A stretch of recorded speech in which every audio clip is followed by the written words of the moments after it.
Hey everyone, my name's Philip and welcome to my shop. So this is Basic Woodworking 101 and we're going to talk about glue up. And in particular, we're going to talk about panel glue up.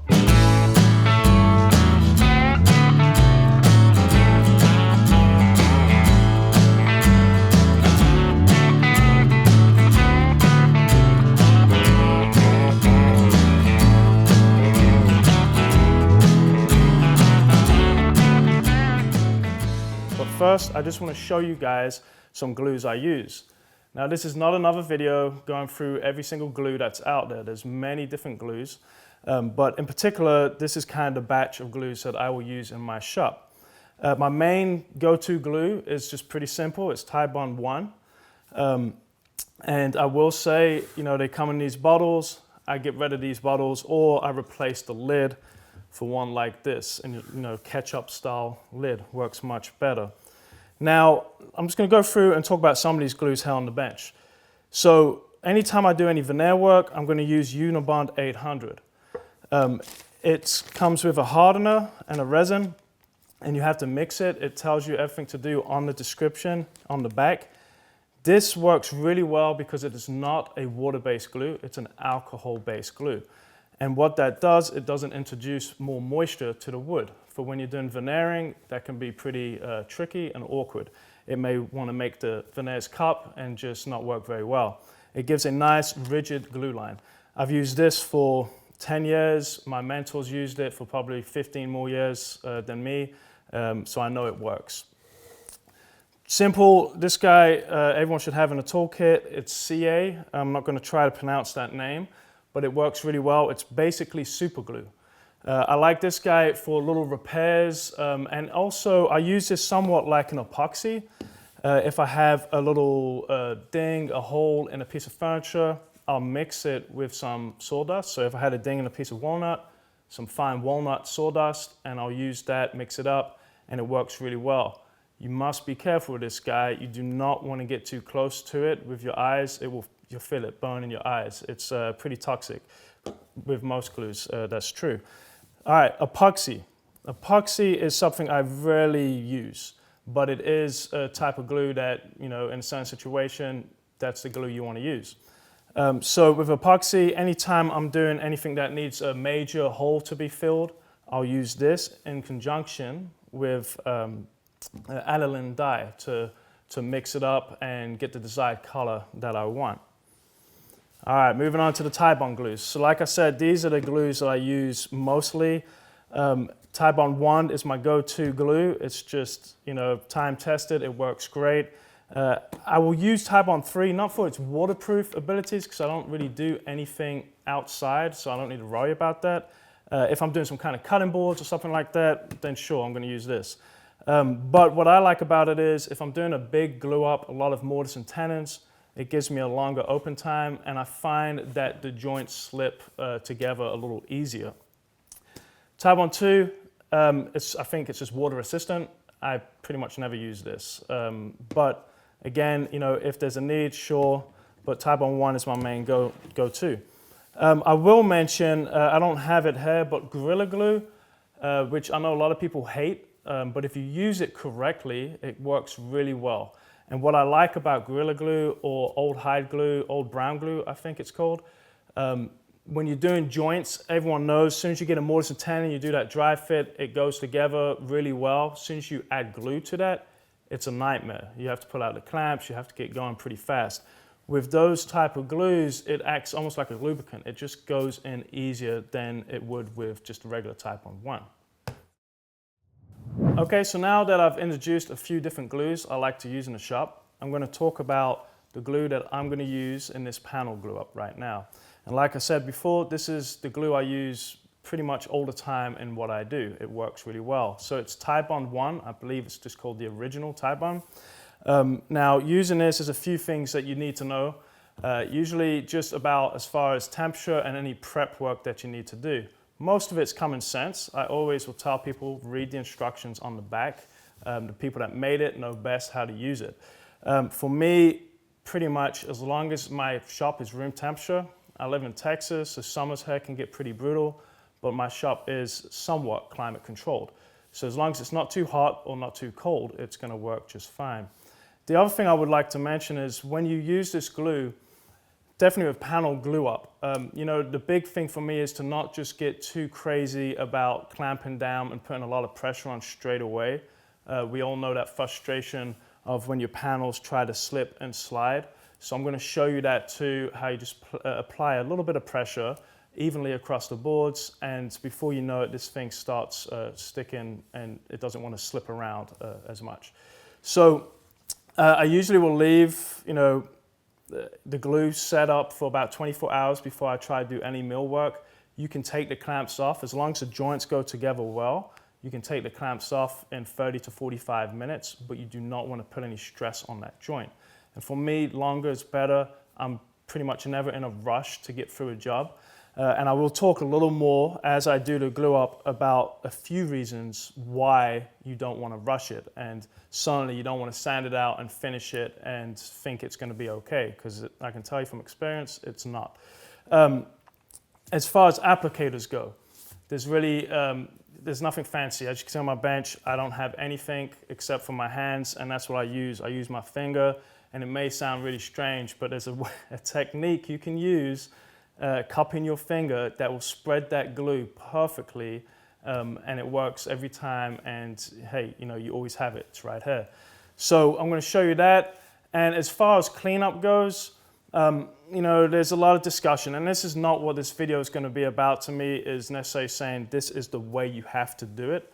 I'm just going to show you, like I've said in many of my videos, simply what I do and what I was taught from my mentor and many other mentors for, you know, 4-7 years. So I'm pretty much just going to go ahead and do this glue up and discuss and talk about some pointers, and hopefully you guys can learn a few tips through this. Okay, so we have already prepped out my stock for the panel I'm going to glue up. So everything's been joined and planed.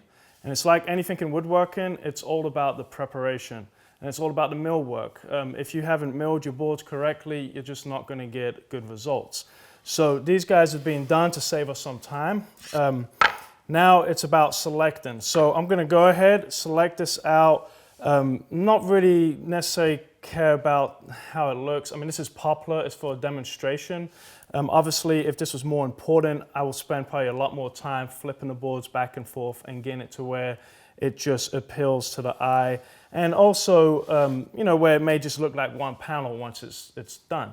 So we're going to do that. And also want to mention that it's really important anytime you're gluing up anything, you need to be prepared. You have to prep your area, make sure everything's clean, get your clamps out, get your glue, anything you're going to need to make this go smoothly. You don't want to be gluing up and then running and going and get clamps. Any coals, tape, anything. In this case, we don't need coals to do this because it's a panel glue up. There's just not necessary here. Since this board is about 5 inches wide, it's going to be plenty of pressure to glue this up. So let's just go ahead and pick this out the way we want to see it. Like I said, it doesn't matter that much, but I do want to get it somewhat looking good.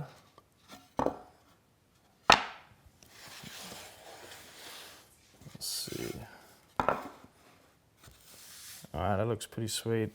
Now this was a book matched out board, so I've got the book match here, and then this, you know, that looks good to me. So I'm going to go ahead, put the big old triangle on here. And now another really important thing is I need to know which face to reference up against my joiner. Now the joiner's already set at a 90, so I know it's good to go. But with anything, it could be off just a fraction, a few thousandths, and that's going to make a difference. Also, your knives may be a little dull. They may be not set perfectly. There's a lot of variables going on. So to counter that, I'm going to go ahead and do this. It's N out, so an I and an O. And that's going to refer to the joiner fence. So the N is going to go up against the joiner fence, and then the out is going to go out. So I'm going to see the O, and the I I'm not going to see, if that makes sense. I'm going to show you that in here in a minute. What that does, it definitely makes a big difference. Say I had like 10 boards I'm gluing up here. If I put the face, the top side like this, if I put this triangle up against the fence for every single board, what's likely to happen, I'm going to do this barrel effect. Like I said, if it's just off a few degrees, not even a few degrees, just a few thousandths off 90, by the time you put them together, it's just going to get worse, right? So here's a little demo of this. So this is the in-out deal I was talking about. Now, you can see it's way off, right? But when you come back together, they complement each other. So that's going to give me a nice flat panel. Now, if I just put the face, so this is my face, let me put my little triangle here. If I put the faces of these up against the same reference, the fence, it's going to do this. And so you can picture, now this is obviously a huge amount, but if it's just a tiny bit, that's going to happen on every single board. You're going to have this big cupped board, so that's not going to work very well. All right. So now I'm going to go to the joiner and take care of these.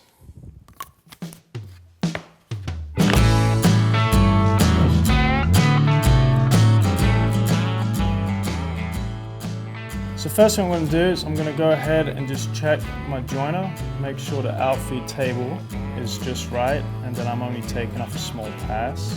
To see more about how to set a joiner, check out our video, Milling 101.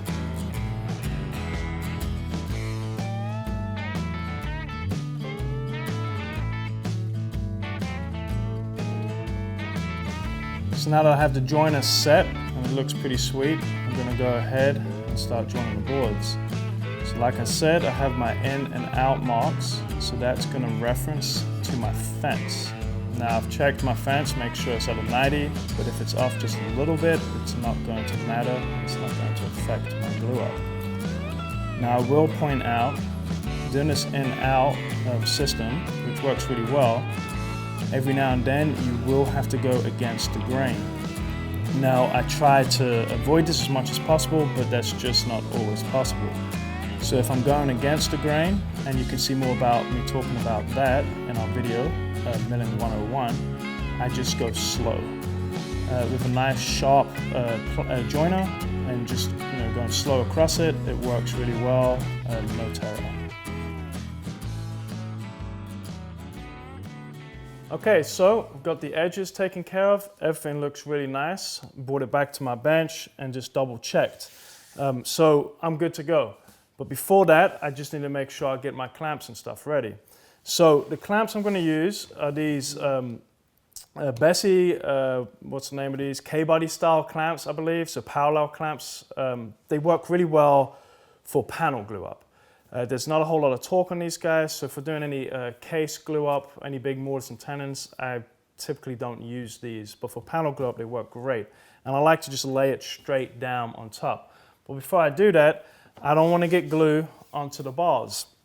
So I'm going to go ahead, I'm going to get some blue tape, cut the blue tape a little short, so that way you don't want this tape to get caught up underneath the clamp itself. It's pretty frustrating when that happens. So I'm just going to lay this down, and I'm not laying it down as if it's a Christmas present. I'm not folding this in there. I'm just putting it on top like so I can peel it off real quick and easy. So now I've got that, I'm going to go ahead. I'm using 3 clamps in this case.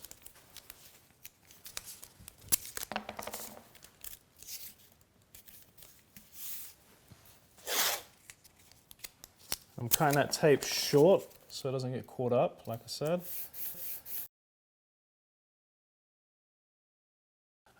Okay, so now that I have my clamps ready, I'm going to go ahead and prep my bench out. Now, be sure to watch our clamping video, and where we go into a little more depth about different type of clamps I use in my shop. So I'm going to put a little wax paper down on here, so any squeeze out is not going to go onto my bench. I don't have to have a wet cloth and to clean that up. Now I will mention, if I'm doing a lot of panels, I will use my sawhorses, and we're going to do a panel and show why I like to use the sawhorses instead of the bench when I'm doing a lot of panels. So I'm just going to slip this over to the side real quick and just get some wax paper. Look at that, one piece will do it.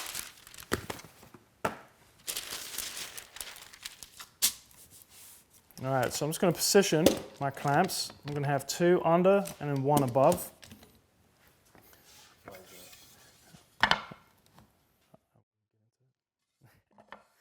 All right, so the reason I do 2 under and 1 above is to help me basically shift the pressure in the clamps. A lot of times you'll notice you'll come across with your straight edge, and if you put all the clamps on the bottom, it may want to cup it up. With these parallel clamps, they tend to not do that as much as some bar clamps, but it can still do that. So by putting a clamp across the top, you can change it. You can loosen this a little bit, tighten the top, and it's going to shift that panel back and forth. All right, so I'm pretty much ready to go. I'm going to get my clamps kind of close in.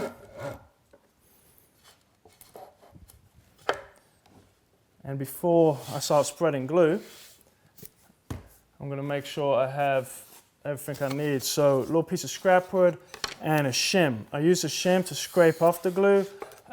You know, there's a lot of thought behind why you should do this or shouldn't do this. I'm just doing what I've done for years and it works, and it's basically what my mentor taught me, and he's got furniture that's 30 years old and it's still together and it looks great. So for me, it's just simple. Scrape it off and you're done. I don't like the idea of having a wet cloth and spreading it across the panel. You know, yes, sometimes this panel is still going to get a lot of prep work. It's still going to maybe go for a planer, but I can tell you a lot of times, because I don't have a big planer or a big wide belt sander, a lot of times I'm going to go ahead and basically mill these parts to final thickness and then try to get it perfectly lined up when I do the glue up and scrape it off. So I've only got a little bit of work with a card scraper and some sanding, and the panels are done. Now, I want to mention too, and we're going to do a little demo later to show you this. A lot of people ask me, do I use biscuits? Do I use dominoes? Anything to reinforce this joint? If it's referring to reinforcing a joint, no. The long grain to long grain joint is way stronger, the glue joint is way stronger than the wood itself. As long as your boards are coming together real sweet, it's gonna work just fine. It's not gonna fail on you. The reason I would not use biscuits in this type application is I don't like having that extra pocket of glue, so basically water that's been introduced to the wood. And what I've found, if you don't wait long enough for it to dry and you sand it out and you put your finish on it, the seam's telegraphed, and sometimes you can actually see that biscuit where it's shrunk because of that glue drying up. So it's only when I'm doing something pretty major, big panels like the ash desks that I did use dominoes, but I did not use it to reinforce it. I just use it to help for alignment. So if it's for alignment, then whatever works for you. So in this case, no biscuits, no dominoes. We're just going to go ahead and start gluing. Like I said before, I like to use a very thin tip, not a big wide tip like the bottles come with, and my finger as a spreader. So I'm just going to lay down a bead. I use my finger to guide the glue bottle along the edge. And now I'm just going to use my finger. I'm going to cup it and come in. And then any excess, go back, any little dry spots. But usually it's one time and it's done. I want to see some glue squeeze out. That's my goal. You know, I know it's not going to come apart. If I see that glue, I know the joint's not too dry. I haven't starved that joint.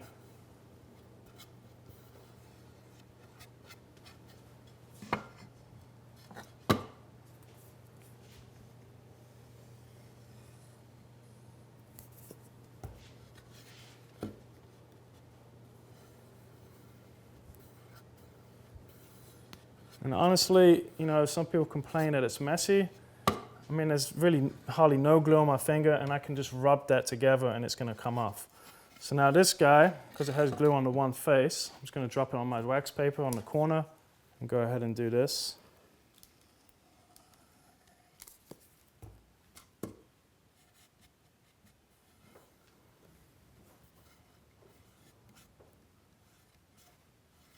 Alrighty.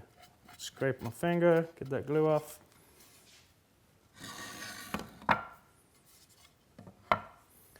always put the tip back on. All right, so the first thing I'm going to do is I'm just going to put it together by hand, and I'm going to kind of wiggle it back and forth and get it to where it starts tacking up a little bit.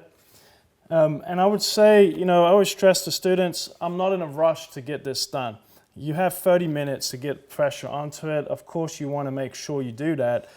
But what I find is if you start rushing, you're just going to make a mess out of it.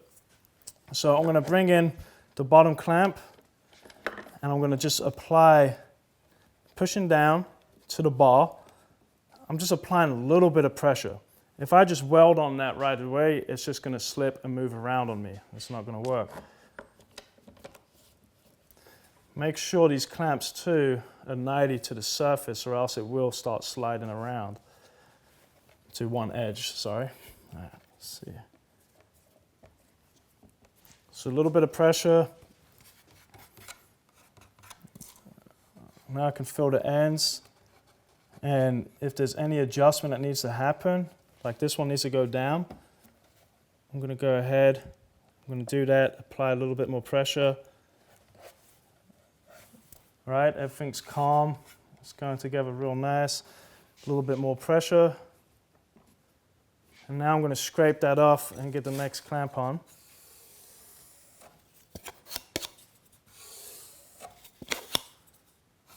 And that's about the squeeze out I'm looking for. We'll get a little bit more once I apply more pressure. But that works pretty good. Now this middle, I can see, needs to go down. And that's where the third clamp comes in. The outside edges look good, but before I put the third clamp on, I'm just going to flip it over.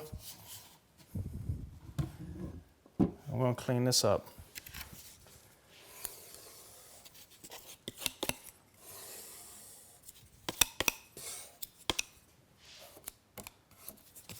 It's also pretty satisfying using the stick, scraping the glue up. Small things in life. All right, that looks pretty good. I'm going to go ahead and put this on, and I'm going to get my straight edge. And I got tape on this. It's probably not even necessary because it's not actually touching the board.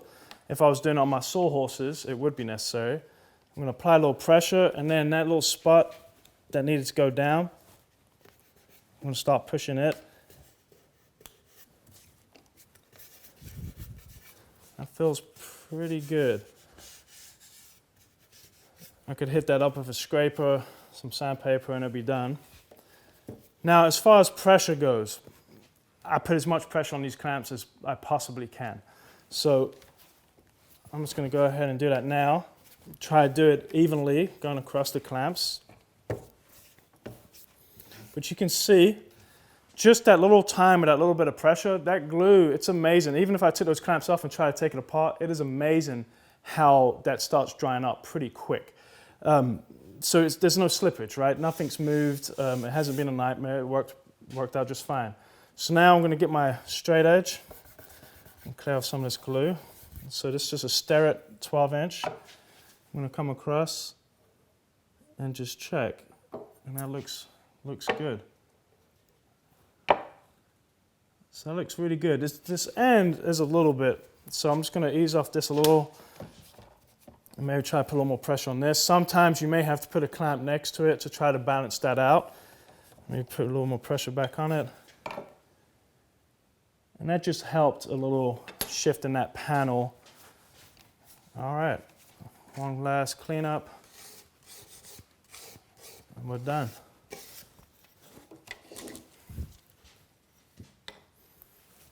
There it is. Another nice thing about these clamps is always when you use them, face them the same way. This guy now can just set off to the side, and it's done. I will wait about 24 hours before I do anything to that panel. And a few reasons why I do that, and this is really important, I've seen this happen a lot, is if you take that panel after a few hours, which technically it's together, it's not going to come apart. I'm not really worried about it coming apart, but we just used a water-based glue. So if you take that panel, you join it, you plane it, you sand it, you put finish on it, I guarantee you in a few months, that seam is not gonna be flush anymore. You're gonna feel that seam. It's because of that moisture you added to it. You didn't give it enough time to dry. So don't get in a rush about things. Hope you found this useful. Thanks. Okay guys, so that was a video on panel glue up. So I just want to do a quick review. So in the review of the glues, I decided to use just regular Titebond 1. Like I said, that works best for me. So step 1, pick the type of glue you're going to use. Step 2, go ahead and select the panel the way you want it to look. Step 3, mark the panel clearly how it's going to go back together, and also do the in out. Step 4, go ahead and take care of the edges on the joiner. Step 5, just do a quick check. Make sure everything looks good before you start applying glue. Step 6, make your work surface area clean, tidy. Step 7, have your clamps prepped and ready to go. Step 8, go ahead, spread the glue. Step 9, apply the clamps and pressure.